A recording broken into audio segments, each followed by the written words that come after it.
In a democracy, citizens need to be informed. Informed about policies, issues, homelessness, law enforcement, and social services. In order for people to make good decisions that affect their lives, they need to be informed. Conversations with Erroll Parker. Patrick Kennedy is the executive director of the Long Beach Interfaith Community Organization. He's been the executive director since 2000. He's been a community organizer since 1978. And today on our program, we're going to talk about 4 propositions that will be coming up on the November ballot. Patrick, welcome to the program. Thank you. I appreciate being here. We are going to have a casual conversation. I know you are out there wondering what's going on with all these propositions. And we're grappling just like everybody else, Patrick, in terms of what do these propositions mean? I want to take a position on it, but when we go in that ballot box, I mean, that behind that curtain, it gets a little confusing. And even the language in some of the things that they send voters is a bit confusing. And I'm a college-educated person, and I get a little confused. But today, Patrick, we're going to talk about 4 propositions. Proposition 5, which talks about, which would change the requirements for certain property owners to transfer their property to tax-based replacement property. We're going to talk about that. And then Proposition 10 would expand local government authority to enact rent control on residential property. We're going to talk about that one. We're going to talk about Proposition 11, which requires private sector emergency ambulance employees to remain on call during work breaks. That's very, very important. And then we're going to talk about the, what do they call it, the dialysis issue on one of the propositions. Now, you have been involved with organizing since 1978. You've been the executive director for the Interfaith Organization since 2000. But you're actively, as you have been for many years, involved with the propositions. And we've decided today we're going to deal with these 4 propositions. So let's talk about Proposition 5. Anyway, before we get to your position, tell us what Proposition 5 is all about. It's something that was presented by the real estate industry that says that if you're over 55, you're severely disabled, or a victim of a natural catastrophe, there's a benefit for you to be able to, when you sell your home, you could take the tax advantage from Prop 13 along with you. Okay. And so it's basically for a group of people, 55, primarily 55 and older, it gives them a way to reduce their property taxes when they move. What's wrong with that? I think in a perfect world, yeah, wouldn't it be great if we would keep property taxes low for everybody and let everybody do a homeowner? The big concern around it, first and foremost, is somebody ends up paying the cost on the reduced property taxes. Who would wind up paying the cost on reduced taxes? It would be the schools and the cities and the counties. And so the property tax is divided between the schools and the county, the local government. And the estimate is it would be, about $125 million the first year, but grow to about $1 billion a year each year as more and more people use this. And so it would be $1 billion less for schools and $1 billion less for the counties and the cities. Now, that's a big chunk of money, and when we consider the underperforming schools in Los Angeles County alone, to take money from them, but I hesitate to say that a little bit because, digressing a little bit, as we said in the green room, when they instituted the lotteries several years ago, they said that would really help the schools because people will be buying lottery tickets and most of that money would go to improve schools. It didn't appear like that happened. And people have been frustrated with that. I mean, I can't tell you how many times when we're talking about schools and funding for schools, saying, what about the lottery? What about the lottery? Because you hear these big numbers. But when you figure out what's the profit on it, and they split the profit, and And when it's split between all of the schools, it ends not up being a very very modest amount of money going to local schools. So on this Proposition 5, if they allow people to say, I want to transfer my property taxes to a different property, if this proposition goes through, then there will be less money for the schools. Most people probably, in my estimation, most people would not be for that. Am I wrong? I think the polling would support you on that. I think that most people are seeing it and saying why. In particular, what doesn't make sense on this is there's already something for property owners over 55 that if you're moving, you're saying, okay, the kids have moved out, I have a home. Empty nest. I don't need 5 bedrooms, I don't need 4 bedrooms, we just need a little place for the couple. You could downsize or buy something the same value and be able to take your property tax break along with you. You can do that now. You can do that now. That bill, that law is a CASA. No, it's the. It was a few years back, and we could probably look it up, but it was. I think it was in the 80s that they passed that. All right. And it was protecting. It was to protect people when they said, I don't want to be stuck for the rest of my life in this house. Can I move to something smaller? Okay. So there's an option to do it. The limitations is you only could do it once. Okay. And you got to do it in the county where you live or with a county in California where there's already an agreement. And so most of the Southern California counties have agreements to pass those tax breaks back and forth when people do that. This would expand that, but I guess the thing that I think rubs people wrong on this one is if you're trying to upgrade, you're saying, boy, this house is worth a $500,000, but I think I'd like to get something for $750,000 for my retirement. Sure. And I get to take along, a formula that gives me less than I would pay normally tax because of my previous place. Why should somebody that's doing well, that's already taken advantage of low property taxes because of Prop 13, and has probably got a pretty good increase in value over the time they've owned the house, why should they get one more break? When there's so many people that are trying to get into a piece of property and the interest rates are high, the property taxes are extremely high. Especially in Southern California. Yeah. And so it seems like, once again, we're stacking things for the gray hairs and at the expense of the young generation. And it seems to me that it'd be a bit unfair, but then, on the other side of that coin, Patrick, why should government tell me how to handle my property? And I think that's the fundamental question in the democracy and in the capitalist system, an overreach by the government. Now, most conservative people would say that. Is there any merit in that? I think that's a good conversation for us always to be having, because the government's always involved in markets. I mean, we hear the free market, but that's nonsense. Every market has rules. And and the rules control how the game is played. And the problem is there's certain people that have a lot of resources that get to shape those rules. And so it's become a lopsided game. Yes. And so are we having this debate about how much can government influence? Yeah, how much should they influence? We should always have that conversation. But if we're saying, boy, this is to the benefit of one group to the harm of other groups, maybe we ought to think about maybe we rearrange those rules to make it a balanced playing field for people. Well, okay, then let's move on to Proposition 10. Proposition 10 would expand local government's authority to enact rent control, that's a bad word here, rent control, on residential property.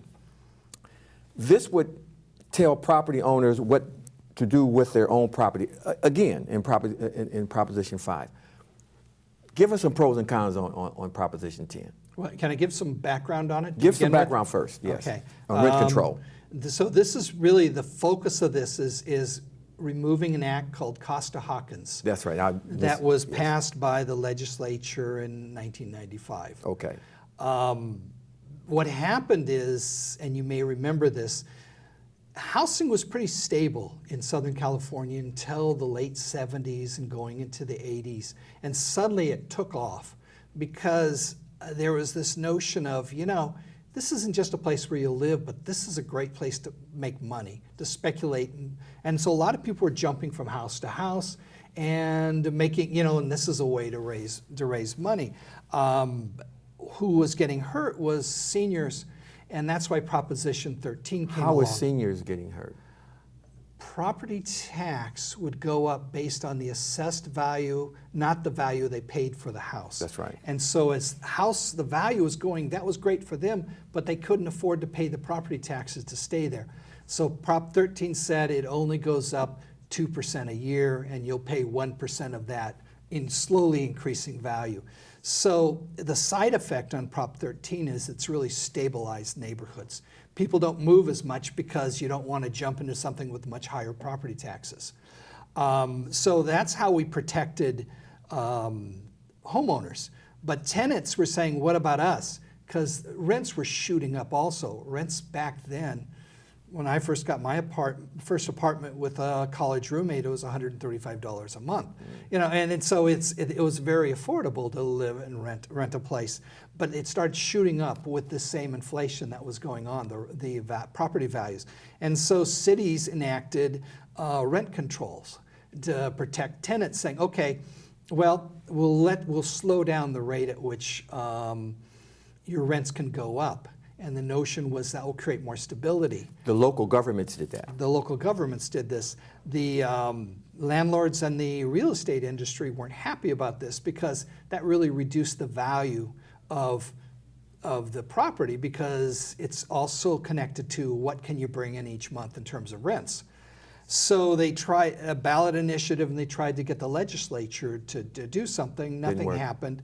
And then right after Pete Wilson pushed through the 187, the anti-immigrant initiative on the ballot, the landlords came in and worked with him to get this Costa-Hawkins approved. And so how I see it is, it didn't rule out rent control, but it shackled it to make it much less effective as a tool.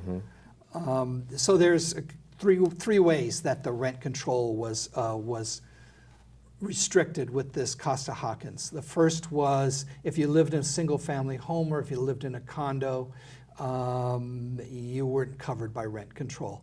The second was if the house was built in 1994 or after, you wouldn't be included in rent control. And in matter of fact, in San Francisco and in Los Angeles, it would go back to when the rent control was passed in the 70s. So anything built after rent control was instituted, they wouldn't be included. And then the third thing was if you moved out, then the unit would go back to market rate. So these three things really, really affected the effectiveness of rent control. And so it's really hard to say how well rent control works or doesn't work. I know that this push, or where this is coming from, is people saying we have people really getting crushed by rents, and you don't have to look very far to find people that have been forced out of their homes. Congregations talk about members moving away because they can't afford to live here anymore. People talk about $200, $300, $400, $500 rent increases. And so people are saying, how can we have a stable environment, if we can't predict what our rent's going to be? And so they're looking for protection, saying, we understand that rents need to go up to cover costs, but it needs to go at a rate that we could manage and that we could kind of stabilize our families. And I think for me, this is the part that I get passionate about this stuff, is there's a lot of economists that will come out and say, rent control doesn't work, but who it doesn't work for is for the rent speculators. People that are looking to make money off flipping properties, they're the ones that are really hurt by rent control. This Prop 10 as a regulation there said landlords have to get a fair return on their property. And that's reasonable for landlords, wouldn't you say? I mean, you own some property. If you want to sell some property, you want to make a profit. Well, I think so, and I think we probably would chase out some of the people that aren't interested in being good landlords, that are just looking at trying to hit the lotto. Because there are people, and I think it's clear, it's a hard job. to be a landlord, to maintain the property, to get good tenants in there, to do that work, and they should be compensated for it. But the people that are coming in, like the investment groups coming out of New York or wherever, and they're buying up single-family homes and they're buying up apartment buildings, say, we're going to flip them, we're going to make a quick profit, then we're going to sell them to somebody else. I worry about the side effects on the community. What type of side effects do you see on the community with that type of transaction? Well, the story that's told on this is, we're going to empty out Manhattan Beach, and all the people from Manhattan Beach are going to come and move into Long Beach, and want to live here because they'll be able to afford the rent, and we'll have a better quality people come in. That's the story that people tell. But the reality is, you see 2 and 3 families, you see overcrowding, people can't afford their own place. You see kids that go to 3 schools in a year because they're the family can't hang on to the rent. You see this growing homeless problem we have. You see people living in not only their cars, but they're buying little motorhomes to try to find a place to stay. So we lose as a community with unstable neighborhoods because you don't know your neighbors. We lose some of the things that attracted us to the neighborhood to begin with. If it's stable, I think there's an opportunity to build safer, better communities. Now, typically, when you have this type of issue in a democracy and in a capitalist economy, someone has to be the referee. Either it's a judge, either it's the government that has to step in, God forbid, a mediator, but it's got to be legal for both people to agree, to step in and say, okay, let's make this fair. Do we see a middle ground? Is the legislator and the state legislator, really the state legislation, can they be the referee? Can they be fair? Now, they're elected officials, and they're given money in their campaign by people who are very wealthy. Can they be fair? I don't think it's impossible, but I think their biggest problem is they're too far away from the problem. Mm-hmm. What this tries to do is to get the state out of this business about saying what rent control can be or not, and let a local community make a decision. So passing 10 doesn't create rent control anywhere. What it does is it gives cities a stronger rent control to start looking to negotiate with. And I've heard some interesting things about, if this goes into effect, will people not build rental housing because they won't be able to get the returns? And that might be an issue. And maybe there should be some experimentation that's saying, so for 10 years, maybe there's no rent control on a brand new building as you get your equity back. But then as an asset for the community, then let's stabilize it and create.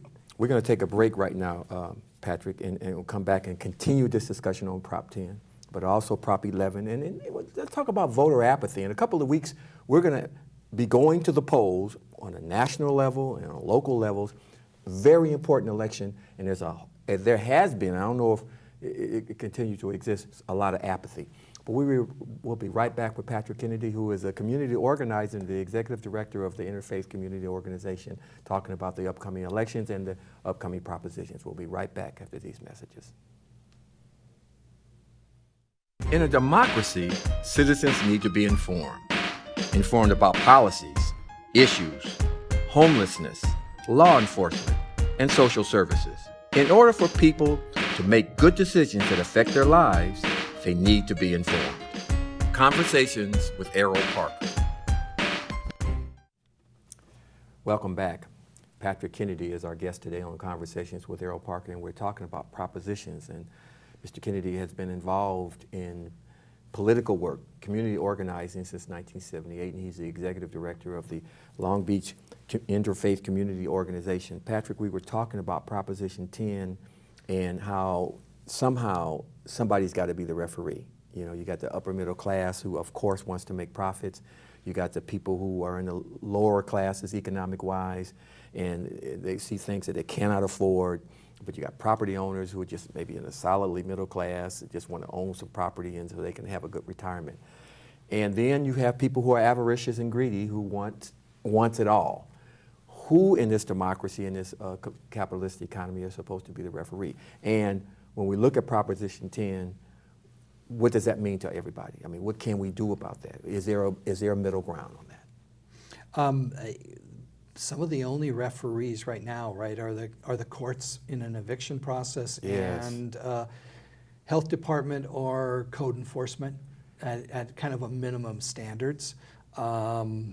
What Prop 10 does is it says, here's another tool to create another set of referees that would look at, what is an appropriate rent increase, what's an appropriate rent. And I think we have to be careful because we're not looking to have some sort of huge bureaucracy. We want something that's lean. Yes. But on the other hand, we have competing interests, and sometimes people forget that making a profit off the property is part of the game. But safe neighborhoods, good places for people to grow up, a sense of community, people that have grown up here their whole life and were able to stay here, all of those are competing values that we need to balance. And I think the challenge, the decision should be made as local as possible. I don't really want somebody in DC or somebody in Sacramento deciding what should happen in Long Beach. But I do want Long Beach people, and not just city council, but people in Long Beach wrestling with this question about what's fair and how do we make it work. Let's move on to Proposition 11. And that proposition deals with, requires private sector emergency ambulance employees to remain on call during work breaks, eliminates certain employer liabilities. Now, I'm an ambulance guy. I mean, I'm an ambulance driver. I'm entitled to a break. I'm eating my sandwich. I've worked 7 straight hours or 4 straight hours. Aren't I entitled to a break to go off the clock? This proposition says no. You have to be on all the time. It doesn't seem to be that fair. Well, and it's one of those that, it's wrestling with these questions that normally we wouldn't wrestle with in terms of workplace conditions. My understanding, the background on this was that there's some legislation or a court case for security guards that said they needed to have their time, they couldn't be on call constantly. And so what that does for the company is, if you have to have people off on break completely, then you have to increase your staffing to cover while they're off. Well, now when you increase staffing in my company, I'm going to have, that means that's cutting into my profits, and then I'm going to pass that along to the customers. Now it's going to cost you more to take an ambulance. And the other part that I think plays into this is there's something like this already for firefighters and for police. Yes. And so there's a logic. There's a logic to where they're going with this. I personally, we all get into the ballot and we just scratch our heads. Yeah. And we're saying the only letter or the only editorial I've read against this was from a newspaper that was saying, should we, the public, be deciding this? Shouldn't this be something that takes place in Sacramento between the employers and the employees and the legislature? And I get they're trying to do an end run on the negotiation process. Do we oppose it because we don't think this is the right place for this to be done? Or do we weigh in with our best guess? I don't think I've come to a conclusion on this one yet. Well, when I look at America being a suit-happy country, and if a loved one of mine died because 911 didn't get there in time because the dispatcher could not find a person on duty to come there quick enough. Seconds count when you're talking about that kind of thing. Now, I might give me a good lawyer and say, let's test this. And I think that's what the employers are fretting about. And it's you need Solomon in a case like this. I get, and when people read this, they'll also see that there's some mental health work and there's some other additional things to benefit the employees. So I think the companies are trying to say, how do we make this more palatable to people? But we'd like to take care of it it's cheaper for us to take care of this at the ballot box as opposed to in negotiations with the employees. Well, yeah. And I say, for me, I'm not sure which way I'm gonna vote on this one yet, but it's it's an interesting one. Well, conventional wisdom would say, okay, let's get some, not so much politically savvy people, but let's get some ethical people to come in and let's shape some legislation, shape some policy that will keep the balance in terms of this and looking out for all sides as best as possible. But then that doesn't always mean, that is not always the case. Okay. And just one other Sure. point. Had there been a deadline for them to come to a decision, they might have worked something out rather than, spending the money and putting it on the ballot sort of took the deadline away. Well, all is not lost. I think we'll see how this proposition goes, and of course, if it's passed in the law, that is the law, and it's hard to repeal something once it's passed in the law. So a judge said we've already gone through this. That's true. And so it is what it is. I think the larger question, though, Patrick, and I see it as you see it, is voter apathy. Although I don't think it's going to manifest itself in this election that's coming up next month. This country has been is right now divided as much as it was during the Vietnam War, as much as it was during the Civil War. Last election, we saw a lot of voter apathy. People said, I didn't like Clinton, I certainly don't like Trump because I'm going to sit it out. I don't get the sense that that's the case in this election. Do you? Are you seeing the same things? No, we worked with some churches in Orange County to hold a candidates forum for a congressional race down there. And the church was jammed. I mean, people were there, people wanted to learn, wanted to see the candidates. A lot of energy, and this was, the incumbent had been there for 30 years. So there's a lot of new energy that I've never seen before around candidates. It worries me a little bit in that I think democracy at its best is when people learn how to work as a small group and to solve problems. And I don't think democracy is just let's elect a superhero to take things for us. Because I think most problems are solved. The closer you can get to the problem, the better chance you have at solving them. And we have this superhero culture of, be it an Obama or be it a Trump, they're going to come in with all the answers and change our lives. And the more we do that, the less we control our lives. There's a responsibility in democracy. You need to be informed, which is the hallmark of my program here. But when you look at the California election, you look at the pamphlet they give you and the language that they use in explaining initiatives and propositions. I'm an educated guy. I went to college, and there are words that they're using, Patrick, that I have to look in a dictionary. And I know that being the educated guy that I am, a lot of people who approach me in terms of the education level, they would not be able to make sense out of this proposition or this initiative. And it's intentional too, right? I mean, both you think it's intentional? Well, both sides, one, and how do you write it to protect themselves from being sued? But both sides are trying to confuse people and kind of lean it. So there's this competitive thing going on that confuses it. But I think it's not just enough to be informed. It's also, do you have people you engage with to talk about this? One thing that I've heard about and I'm looking forward to do in my neighborhood is we're going to have a ballot party. And we're going to sit down and people are going to talk it through. And it doesn't mean you're going to fill somebody's ballot out for them, but let's hear 3 different opinions on this thing. People feel a whole lot better when they hear 2 or 3 different opinions. Civic engagement. And it's one-to-one, people and people's, if it's like sharpening a saw, we're sharpening the saws so that we could cut through the nonsense. But sometimes when people disagree with you, they take it personal. And that, in other words, I want to win this argument.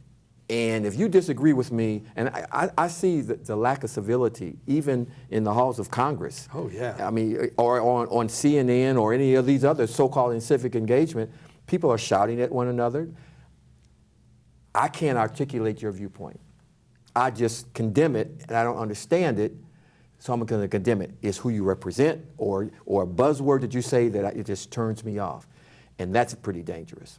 That's really one of the more dangerous things of our time, and it's not one side or the other, because it's really a polarized win or lose. We're going to win, you're going to lose. And unfortunately, I know it's a bad word, but democracy is compromise.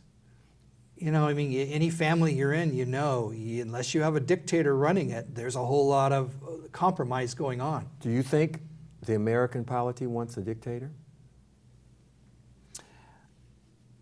It scares me. I mean, never before in my life I've been real worried about I watched something about the Roman Empire and Caesar taking over, getting rid of the Senate and taking over as the emperor, because the Senate was incompetent.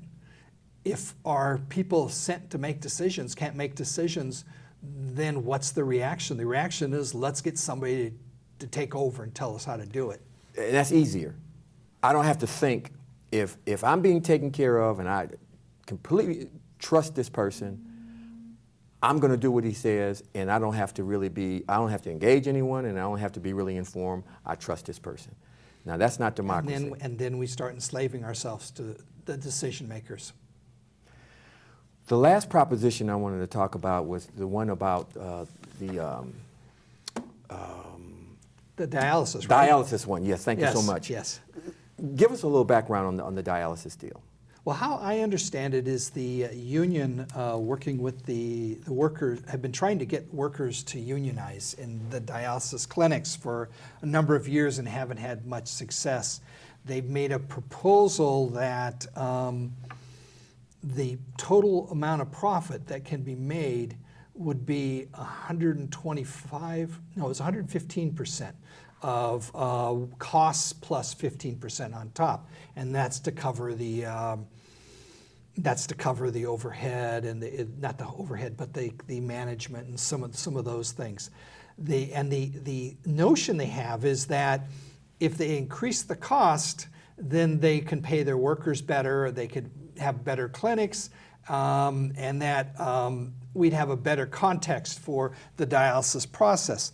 The companies are saying, who are you to manage how much we can charge for dialysis? This is our business and we could run it as we want. Isn't that legitimate? It gets weird when we get to healthcare, right? What's too much to charge for something? I mean, we got after that guy that was charging so much wasn't it for AIDS medication? Yes. That he was charging enormous amounts. So where's the limit? I believe in the write-up on this, the public, we're paying it through insurance, $150,000 a year for somebody that's in intense dialysis. So enormous amount of public resources is going to this company. And then the question is, what's a fair return on this investment? And so it's going in a new direction on healthcare, saying, should there be different rules for healthcare where the money comes kind of for the common good? Because it's really hard to say no when you're trying to keep a loved one alive, right?